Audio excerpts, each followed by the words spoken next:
The newspaper review. Okay, you're still listening to the Ultimate Morning Show on Ray Power 100.5 FM.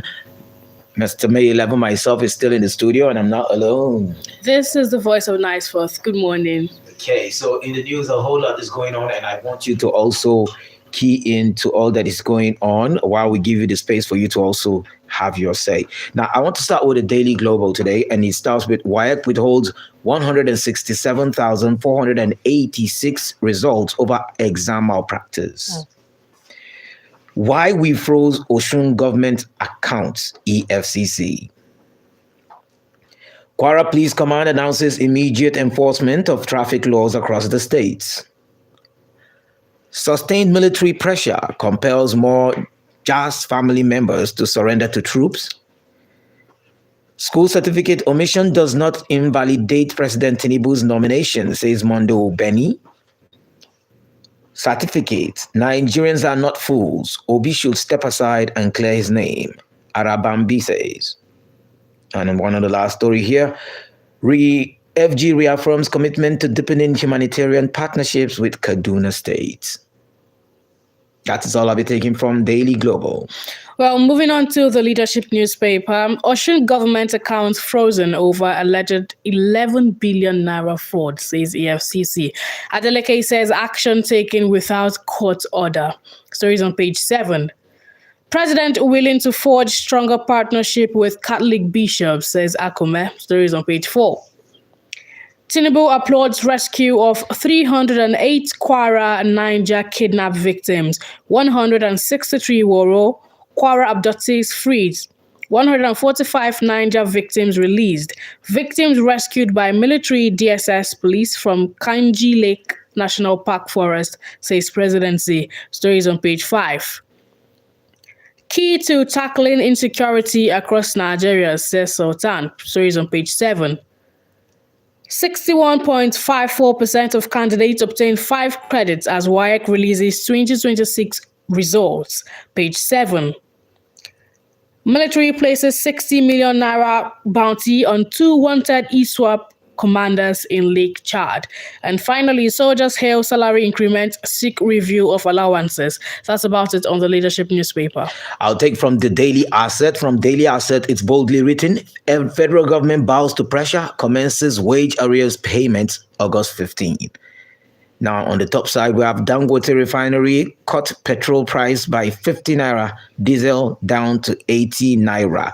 That story is on page 2, as well as the main caption I told you for earlier on. High input cost insecurity threaten northern Nigeria's rise ambitions is on page 16. NESG appoints Noni Patricia Ogboma as executive director is on page 20. Pakistan restricts international media reporting is on page 26. Mudryk returns after 20 months out in Chelsea defeat is on page 31. And that is it from Daily Assets. All right, now to Daily Trust newspapers. Onayekon says presidency to deepen consultations with Catholic bishop and others. 176 Kwara abductees regained freedom after 6 months in captivity. Protests in Lagos, Abuja over insecurity and hardship. 4 passengers burnt to death in Abuja-Lokoja road crash. Stories on page 20. Federal government orders payment of outstanding wage award to civil servants. And lastly, how 3 brothers Garden Plateau village were killed. Sad one there. That's about it on the Daily Trust newspapers. We'll go to Nigerian Pilot. On Nigerian Pilot, main caption, 176 Kwara victims freed is on page 8. EFCC freezes Osun government account 10 days to governorship election. You find that on page 8. Bauchi auto accident claims 9 lives is on page 7. Federal government promises payment of outstanding wage awards before mid-August is on page 19. While WAEC pass rate drops by 1.42% as 1.2 million students earn credits in maths and English. It's on page 6. We have police to deploy 15,000 personnel for Osun governorship election on page 6. NSCDC sanctions 79 personnel for misconduct is on page 5. Federal government committed to partnership with Catholic bishops to tackle national challenges by Akume is on page 5 as well. And Abuja earth tremor. Federal government calls for calm. Orders hourly seismic updates is on page 8. And that is all from Nigerian Pilots. All right, down to the Guardian newspaper. Oyo APC pushback on Makinde's criticism of Tinubu's economic reforms. Stories on page 3. Federal government orders measures to protect health workers nationwide. Stories on page 4. Dangote refinery cuts petrol ex depot price by 50 naira, diesel by 80 naira. That's good news to me. Stories on page 6. Adeleke APC bicker over fraud, vote buying plot and intimidation. Tinubu lands rescue of 308 kidnapped victims, 6 enhanced security. Page 2. Federal government seeks renewed pact with faith leaders as Obi Kwankwaso back on Nayekon. Stories on page 4. 4 oil firms grow profits by 185% in HI as revenue hit 5 trillion naira. Stories on page 6. Reps to sanction NILDS DG for alleged participation in APC primary. Stories on page 3. And lastly, Showore group protest in Abuja, Lagos against hardship and insecurity. That's it on the Guardian newspaper. I will go to the Business NG. And on the Business NG front page has insurance industry panic as NICOM revokes Nigeria reinsurance license. Once more to follow. Then we have FG averts residents, doctors nationwide indefinite strike. It's on page 2. Court convicts former power minister Saleh Mamman over 33.8 billion naira money laundering case. Sentences him to 75 years is on page 2. Dangote refinery reduces petrol price to 1,165 naira per litre and diesel to 1,570 naira per litre. Ocean drags the FCC to court as agency freezes state accounts over 11 billion naira probe. All the stories you'll find in the Business NG. All right, now to Vanguard newspaper. Federal government orders payment of civil servant outstanding wage award before August 15. Outrage greets EFCC's freezing of Osun government account. Why we froze accounts, says EFCC. Adeleke to challenge action in court. Anti-graft agency lacks power to freeze accounts, says Osun AG. It is an attempt to aid APC, says a court party. This is political terrorism, says ADC. Lawyers slam EFCC, call for adherence to due process. Everyone is having all hands on deck for this Osun whole freezing of account thing. It's going to be a site. It's going to be very interesting. You know, the thing that happened was they had already made a statement that they're going to use this election to tell us or give us a blueprint if of it's going to be a free and fair election, come 2027 election, and this is happening. This is happening already. Well, that's okay. As of some days back, there was a story of where they found the SSG with the voter register and some cash on him. Now they are freezing accounts of the state. So does it mean that the state is not going to operate on some financials now since the account is frozen, or will they have to wait till the elections is over? Oh, let's wait and hear what they have to say about anyway, it. Another story that sparked my interest, looking at the YX story, whereby how many people there were looking at 167,000 to say 486 results held over malpractice. So what is really going on? Does it mean people are actually just trying to scheme their way? And if this kind of people are already doing this, I say, look at the number.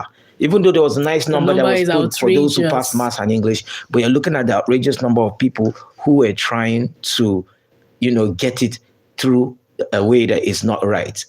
If you fail to prepare, you prepare to fail. Oh, I like that. But if you fail to prepare, you prepare to fail. Yes, because it goes two ways. It's just like a chain reaction. It's like when they say for every action, there's a reaction. So as you did that, that's what you're going to expect. Well, how is it that the students do not practice or do not go get enough preparation for the forthcoming examinations, that they just tend to go into the whole malpractice thing and feel like that's the only way to solve the issue. I mean, if you do have an issue with not, let's say you have an exam fever, you're not very certain of this exam that you're about to write and all of that. That's why I'm sure timetable comes out like way early before the examination. So you have time to prepare. If you're the type that don't grasp things easily, you have months, weeks to read, even if you have to cram. And sometimes what I wonder is what is really imbibed in these children's brain. What are they made to believe? Mm-hmm. You know, when you're being made to believe that magic centers, you'll be made to believe that, okay, you're going to be in this school when this to certain time reach. Some schools will now lie to you that they are not running those magic center things. And then it gets to move to the side of some certain parents. I mean, they put their children in this secondary schools, just SS1 all through to SS2. And then when it's time for WAEC, they withdraw them, take them to some solution centers. There is this center, anybody that goes there passes. And you not take your child there. And there are very funny people. Like, I know a story I was once told where a woman told someone that, I want to pay you to write WAEC for my son. And I want my son to be a doctor when he graduates. I mean, then in examination hall, you get to catch students that are writing, let's say nurses. There was one issue in my school back then. A nursing student was caught with examination malpractice. She's a nursing student, and the only way she was able to write her exam was she was caught with like a long foolscap sheet of answers written in it. And you are preparing to be a nurse. Something that has to do with public health. Somebody that is going to be treating people or handling patients. How bad can it get? Between life and death. If you're not ready for that course, do something. I don't think there's any easy course, but just something that you feel like could go in. That your passion is there. You know you're going to do it easily. Well, in another story, we had the story whereby FG bows to pressure, commences wage arrears payment August 15. As it should be. Yes. And we had the story of how the military had an upraise of their own salary. So I think there is something happening to put smiles on people's faces. Speaking about smiles on people's faces, there was also the story of 176 Kwara victims freed after 6 months in captivity. Would you say that lately they've been able to free most of these people? And I'm wondering, for 6 months, some people kept 176 people. It reminds me of even the Chibok story. I would be wondering, like, where exactly do they keep people like this that in Nigeria is so hard to find? And to me, it didn't get as much attention as the Orire abducted students did. I think that one happened because something of that nature never happened toward that direction, that part of the whole country. And people there would not just take it. They just went all out about it.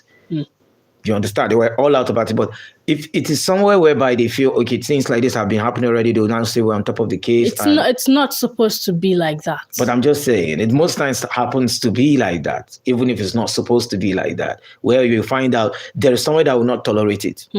Because we saw how everybody swung into action. The governor was kept on his toes. He had to now start thinking a way out. He had to start looking for everything to be done.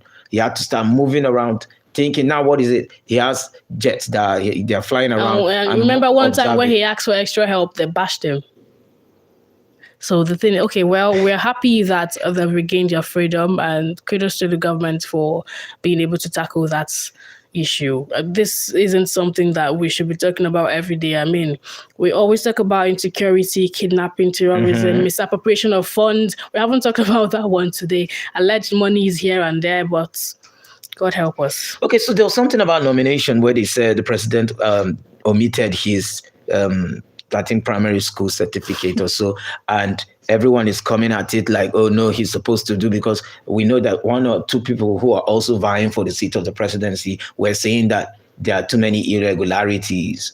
You know, they're trying to tie some stories to some other stories that had been playing long ago before he even assumed office as president. Stories like talking about where he said he schooled, the certificate he claimed he has, and stuff like that. It's just coming out again. So many propaganda, so many allegations. And we want to advise people as well. Please don't go online and say what you don't know. These people are watching. They have their eyes everywhere, their ears everywhere. They monitor everything that you post, everything that you say. So you It's have when to they sue you for character assassination and you cannot prove what you are writing, it just becomes another new issue. you have to be very, very careful about what you write online and what you post. Well, on a more happier note, we have fuel price coming down from what's not. Someone said, is this a miracle? I mean, first time in Nigeria, something went up and it's coming down again. I mean, it's now 1,165 naira per liter. It used to be over 1,870 naira. It dropped to 1,530 naira. Now it's 1,100 and what? 65 naira. So let's hope.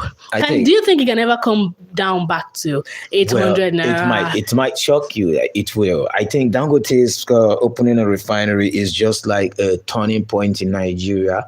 It's showing a light that we can do better, and we can also be able to regulate our price and to be able to say we are able to call ourselves an oil nation that has oil. We're not just fuel too, diesel.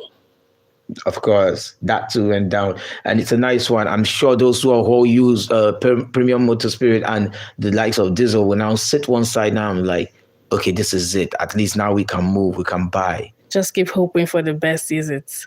Yes, but we have other people who are advising other car manufacturing people. Like there's a private car manufacturing person in Nigeria who was told to channel his energy now on electric cars. Because it's going to save people buying of fuel. They'll be able to now save for their family and they will use their electric cars instead. So that too is another thing. So when everybody now starts going into electric cars, although we can't have, nobody wants to try a solar plane or an electric plane, right? You don't want you don't want to be in the air and you don't. And it starts raining and they said there's no sun. But these things, they have preferences. It could work. Well, I think it will work. For me, I feel when it comes to electric, I'll prefer cars and trains, but not planes. Why? Not planes. If cars and trains could work, why don't you think an airplane would work? Well, if you're not speeding, the car just stops one place. He stops one place. But when the plane goes up, what will happen? And if it stops one place, the only thing that will happen is just like how they reduce the fuel price going down. That plane is coming down. May 11, you're hearing lots of jokes this morning. I'm just saying, look at it. Like you're having an electric plane.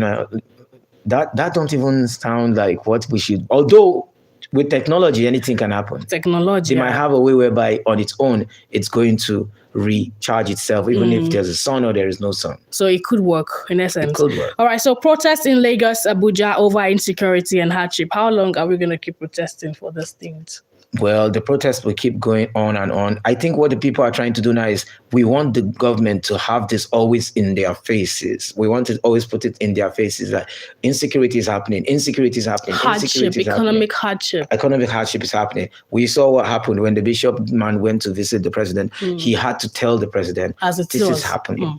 And the Akume came out to say there's going to be still discussions and keeping in touch with the bishops association just to make sure that they can find out ways to bring aid. They'll try to forge stronger partnership. They're trying to keep the Catholic bishops in check with the presidency and trying to tell us out there that they are willing to build a stronger collaboration with what this Catholic bishops are saying. But then again, people are suffering. Of course they are. It's no joke.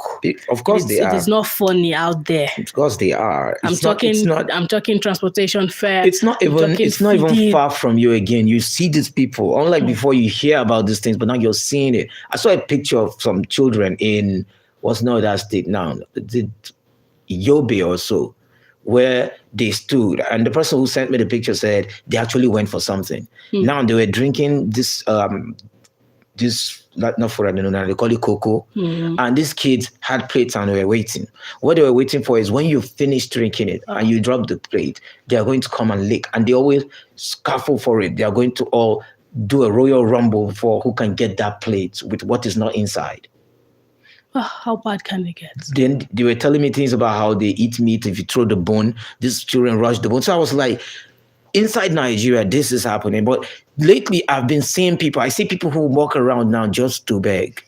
People are walking around and begging with their kids, they work like they yes. dress well. We call them corporate beggars. I mean, those people that do that like on their own will, not having to, they do that not because they're like really suffering, but they just do that as a job. Okay. Yes, they call them corporate beggars. I've met Okay. many like around AYA. Yeah, but I've met many women too, like women who look like, yes, they are going through a lot. Like they're starving. They have kids, and most of them have little kids and little kids and little kids. So they see you, they back one, they hold one here, and they're holding one's hand. Now that is where I have an issue. Okay. Yes, I'm just gonna say it. You know that you are not capable of making it work out for those children, and you keep giving birth to more. Well, I think very soon. Children are a blessing from God. I'm not saying it. Yes, no. but it's just the education. When people can get the proper education about child spacing and family planning, understanding that family planning is not about just giving space and growth, but also looking at your economic standard. Like, where are you in terms of your finances? Where are you in terms of livelihood? Where are you in terms of what can you project what your life would look like? Even if things were going bad, okay, I know that my life will look this way. I'll be able to fit into this one or that one. Many people don't put that into consideration. It's proper planning. They're not calling it. They just think. Do not bring these children to come and suffer. And when you don't get the help that you're looking for, you tend to call people wicked. A very strange world we're living in. And sometimes, even though we try to say it could be fair, but it's not fair.